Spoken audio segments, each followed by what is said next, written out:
Welcome back. Now, in 4 weeks' time, we'll be talking about the referendum result on the week in politics. Polling day is, of course, the 25th of May. The campaigns to repeal or retain the 8th Amendment are in full swing now. And our South East correspondent, Damien Tiernan, reports on the impact they're having in this region. Sunrise over Ireland's oldest city. Waterford is one of the 4 constituencies which make up the sunny and sometimes tropical southeast. The River Shore rises in Tipperary, skirts the Kilkenny-Carlow constituency and greets the sea between Waterford and Wexford. The clouds of indecision on what way to vote have not yet lifted for many of the 500,000 people in this region. I'll vote one way or I won't vote at all. Have you made your mind up yet? No, not at the moment. I'll give it another few days, and I'd say about 2 days before you mind up. Surfing social media sites may give a skewed impression of what's really happening underneath the surface. Hot off the press analysis in the local papers can be revealing. From the time this issue was first raised, that we started receiving quite a lot of letters that were purporting the retention of the 8th Amendment. Now, since we got the date for the referendum itself, it's actually ramped up a little bit more.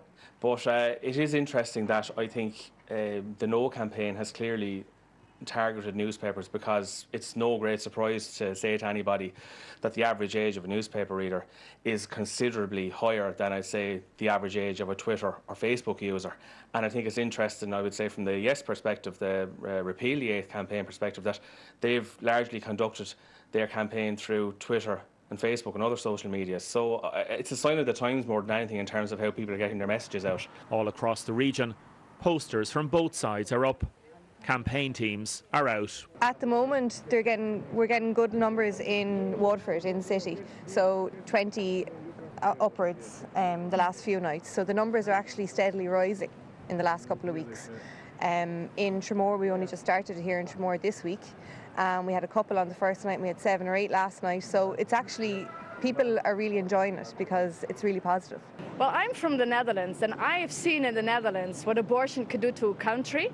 And when I see what the Irish government is proposing here, it's amazing. And I'm really shocked to see what they are proposing. I really don't like it. It's so liberal. So I'm really fighting to make Ireland a different country, stay the same as it is. Publicans can also have their finger on the pulse. Sean Furlong says it's interesting how the debates are being played out. People haven't been vocal in the bar about it. In fact, I've go as far as to say it has been mentioned like other referendums. I think people have strong personal views about this.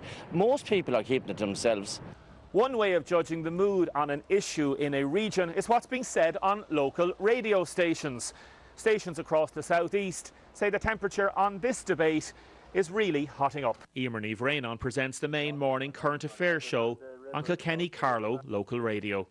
I know the repeal side are very strong and active among the younger people in the community as well, but we are a deeply conservative constituency.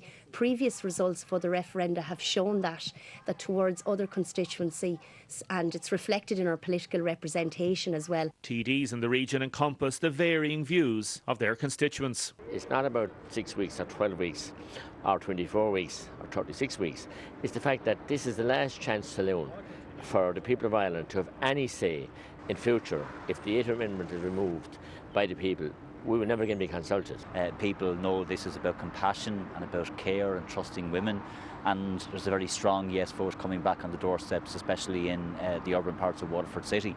So I'm also picking up a lot of people who are undecided. Sunsets across the region can be spectacular, and there's no end to the speculation as to what will eventually sway the many still yet undecided voters as they look for guidance over the coming weeks on what way to vote.